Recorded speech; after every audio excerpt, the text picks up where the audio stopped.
Hi everybody, my name is Caden. I'm Jaden. I'm Eli. I'm Jason. And we're the Yah on the Torah YouTube channel. And we're waiting for Nicole, but she didn't want to pipe in there. She's only 3 feet from the thing. Maybe you can say hi. Hi. Hi, that's Nicole. Yes, and we are the Yah on the Torah channel, and we thank you guys very, very much for hanging out with us. And we are on a holy day. It is a holy day right now. It is a high Shabbat. And for those who are listening to us today, which if this is posted today, this is the day. But if you're listening to this probably in the near future, whenever, it's not.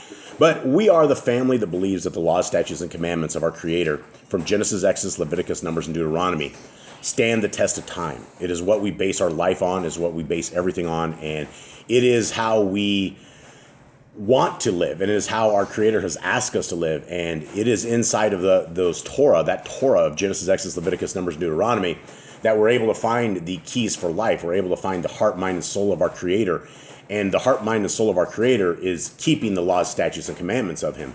And so we're reading extracurricular books, and we're reading a book. What's this one called? The Enlightened ones or something?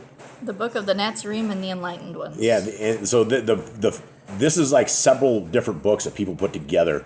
I don't know what this book is called exactly. So this is chapter 1 of essentially more of the life of our Messiah. And so let's get into this and let's see the excitement of what it is that our Messiah has to say. Chapter 1. The birth of Yahushua, the Natsarim, who became our master interpreter of Elohim and the Torah, a worthy vessel for the greatest manifestation of the power of the Ruach HaKodesh seen on earth, occurred in this manner. About the time Yochanan the forerunner commenced teaching the way of the wilderness beside Yarden, in the year before Herod died, when Augustus Caesar ruled the Roman world, a babe was born. The father of Joseph, son of Heli. The father was Joseph, son of Heli, a carpenter of Galilee. And the mother Miriam, his wife, who had been a virgin pledged to Yahuwah and the temple by her father Shimon, son of Joachim, son of Nathan, son of Eleazar. A decree had gone out that all who claimed kinship within the house of David should be gathered for enrollment at the city of David, called Bethlehem in Galilee. Therefore, Joseph, being rightfully born into the stock of David, took the scroll of his parentage and went to Bethlehem so his kinship could be established. Now Miriam, being heavy with child, longed in her heart to be among her kinsmen, and she prevailed upon Joseph to take her, for Bethlehem was only a day's journey from them. The two, with a servant, came to Bethlehem at eventide, but because so many had gathered, the inns were filled. Then as Miriam's time was close upon her after the journey, a man took pity on her and provided a cave, used as a stable. There the travelers found shelter and rest. That night Miriam's labors came upon her, and she suffered the pangs of childbirth and cried out in pain. Nearby some shepherds were tending sheep, for in the midst of so many strangers, these needed protection, and hearing her cry, went to help. They provided a shepherd's basket which was filled with straw and placed it in the manger, and the newborn babe was wrapped in the clothes brought for him. All right, let's discuss the first 5 chapters, or first 5 verses of this. Give us a little more detail on his birth. We get to hear that there's now a cave instead of like what we thought he was born like a little stall around the animals. He was born in a cave where they would hold the animals. And it gives us a little more insight into the life of Joseph and Mary, because it sounds like Mary she's like, hey, take me on this trip, take me on this thing. And a lot of times we had a lot of speculation that they were so poor that they were unable to actually do a lot of this. And so a lot of this speculation has ended in these kind of readings because we find out she wanted to go on a trip. She was going on a trip with her hubby. Okay, 6. Go back, though, to 2. Let's go to 2. It says her father was Shimeon. Okay. In Matthew, doesn't it say her father was Joseph? Here, yeah, it does say her father was Joseph. Are we missing something? But that was out of the Sefer, though, wasn't it?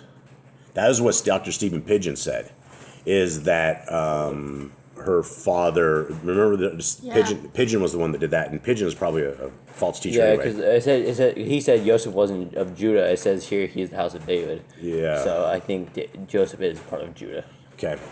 Interesting. Very interesting. Anyone else have anything before we head on to 6? No. Okay. 6. And after 8 days had elapsed, the child was named Yeshua, meaning one who delivers. For an angel of Yahuwah had appeared to Joseph in a dream, saying, that which lies within Miriam, your wife, is filled with the power of the Ruach HaKodesh and will respond to the hopes of men. Later, men called him Yahushua, And because he fulfilled their hopes and was anointed with power of the Ruach HaKodesh, he became acknowledged as the Messiah. Okay, so we had Yeshua, and then they renamed him to Yahusha. That's very, very interesting, right? Because there's been a ton of controversy in the name, Yeshua, Yahushua, or Yahshua. So they gave So him there Yeshua, are but little footnotes provided. Down Yeah, here. footnotes. And this is all provided by Adam Fink of the Parable of the Vineyard. He's the one that did all this and put this together. So huge props to him for him putting this together. It's a very beautiful work after we've been dealing with the Hallelujah grifters and their crappy manuscript. This is a good manuscript right here. Okay, let's continue. 7. 8.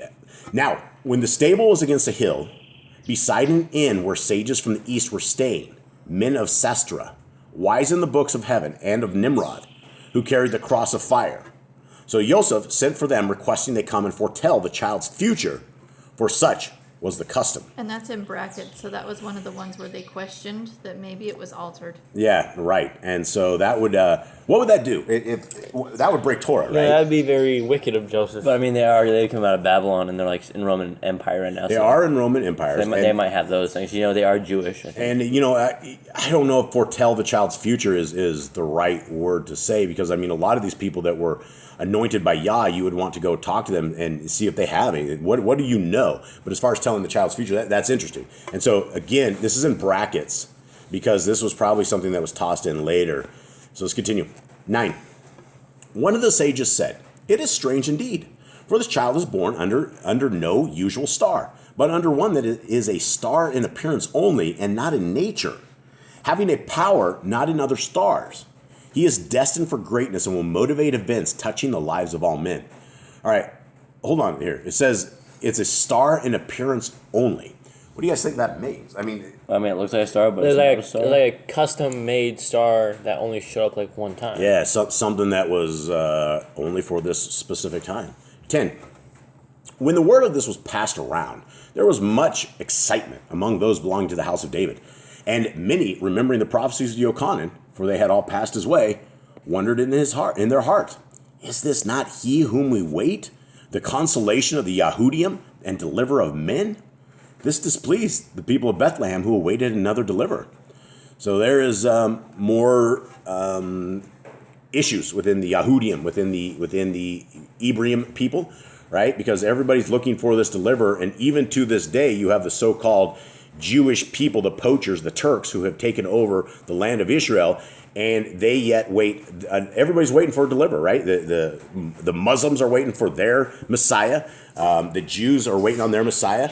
Yet we have a Messiah that came and went, and will be back very, very soon.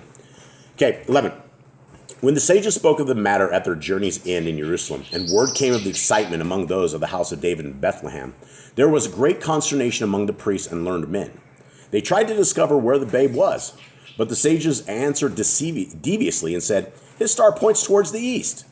An elder of the house of David, attending the blessing of the child on the 8th day, lifted up his voice and declared, "Surely this is he who has been promised to redeem us out of the hands of evil.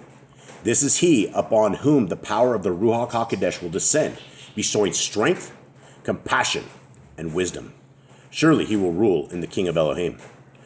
When the king heard about these things, and that a babe had been born, whom many claimed was destined to be delivered, he was greatly disturbed and summoned the council. With the council were learned scribes and elders who disputed among themselves concerning the babe. Some said that while Yahuwah's anointed would be born in Bethlehem, the deliverer would not, for the birth of Yahuwah's anointed in that place, have been foretold by the prophets. Others said it might not be more than an enlightener who was expected to be born at that time. However, when many agreed that Yahuwah's appointed and the deliverer might be the same person, the king sent 3 men to discover the child. The dispute before the council had been long, and Joseph had been forewarned. So when the men sent by Herod came to Bethlehem, Joseph had departed with his family. They went to the place where the kinsman of Miriam lived. The men who came did not search long for Yahushua, for after the council had been dismissed, Herod slew the son who sat with him on the throne, as he had slain others of his blood. Later Herod died himself. But after these happenings, the Romans did not bestow the title of king on any Yahudi, and it was unlawful for any man to claim the title. In this manner the prophecy was fulfilled, which said, A virgin shall give birth to a son, naming him Elohim with us. He will be the bearer of knowledge, discriminating between good and evil. But before this is given to the people, the land will lose its kings. When the time had passed, Joseph and Miriam came to Jerusalem and stayed at the house of a relative, a man strongly set against wrongdoings and well learned in the Torah. The 40 days having been accomplished for the purification of Miriam, she came to the temple, and Joseph offered the prescribed sacrifice and dedicated the child. Hearing from Joseph and Miriam the things which the sages had foretold about the child Yahushua, the devout man took the babe into his arms and praised Yahuwah in this manner. Because the things foretold have come about, your servant is prepared to depart in peace. For my eyes have been gladdened by the deliverer of my people, a beacon of light for others, and the glorifier of your name. He will teach all men the ways of Yahuwah and how to walk in his paths. So swords shall be made into plowshares and spears into billhooks, and peace will reign over men. Joseph and Miriam could not understand the meaning of this, and asked what was meant. Whereupon the man replied, I hold a sapling which will grow into a sturdy tree, under the shade of which many nations will find peace. Yet he will also test the strength of our people, tearing them apart in dispute. He comes as a separator, dividing the sheep from the goats, showing each his rightful place. He will place a sword in the hands of the weak and strengthen them, and the ungodly will be smitten. After complying with the requirements of the priestly law, Joseph and Miriam returned with the infant to their home in Galilee, a small place in a hollow at the foot of a hillside. There the child grew up, developing a strong body and keen mind, for he was strangely talented. He was wise beyond his years and deft with his hands. And when old enough, he began learning the craft of plowmaking. His parents, following the custom, went each year to Jerusalem for the festival of deliverance. And when Yahushua was 12, they went as usual, but this time taking him with them. Having remained the 7 days of the festival, Joseph and Miriam set off to return home, but let the boy linger in Jerusalem, for a kinsman of theirs was also returning, and they thought Yahushua was in his company. Having gone a day's journey and finding Yahushua was not with his kinsman, they became perturbed, and at first, light in the morning, returned to Jerusalem. It was some time before they found Yahushua in a small outside room of the temple, sitting before an instructor of the priestly law. His parents were astonished at finding him accepted among the learned men, and the teacher expressed amazement at the child's love of learning. But Miriam scolded the boy for his inconsideration, saying, We have suffered much during the search for you. Yahushua answered, Why search for me elsewhere, knowing I must concern myself with the work of my father? This saying disturbed the instructor. Neither could his parents understand the meaning of the reply, but they took the boy away with them. Henceforth, he always obeyed his parents. But Miriam kept these things in the storehouse of her heart. As Yahushua grew up, his intelligence increased, and he was well liked by all. But he was a solitary child, given to wandering. All right, that's the end of that chapter. So right? was Herod like killing every one of his kids so they couldn't take a throne? All the kings were doing this back in the day. If you were blood related to a king or to something like that, and the king died, there's a chance you could end up with the Right, but would he want his son to have it? Depends. Everybody's killing everybody. Everybody's trying to take over stuff. You've read stuff in the scriptures before, right? Where like a family member went and killed another family member. I mean, it happens everywhere. Everybody in power has to worry about those wanting that power. I don't think he'd want his son to take over when he dies, but... Well, that's the thing, is the kid would kill him before time and kill him and take the throne, right? He's trying to protect his thronesmanship by killing off those who would become king or become emperor or ruler, whatever it is, that nature. So he's like the last king of, it seemed like, Judah. Was he even? Was I think Herod he- even a king I think of he's Judah? I Roman. think he's Roman. I think it's it all just Roman. says after that, Yahudi no longer ruled over Jerusalem. Yeah, I don't know if he's a Yehudi like that. I mean, I don't know. I really don't know. All right, well, I guess that is it for us. I was going to do 2 chapters today, but I guess this is good. These chapters only get longer, so this is the beginning. So I guess it's the beginning of the works of Messiah Yahushua, and hopefully this is a good story that everybody will like to hear, and everybody will like to hear, and we will get it ready for you guys tomorrow, and we hope you have a wonderful day, a holy day, and have a good day. We love you all. All right. Well, Shalom.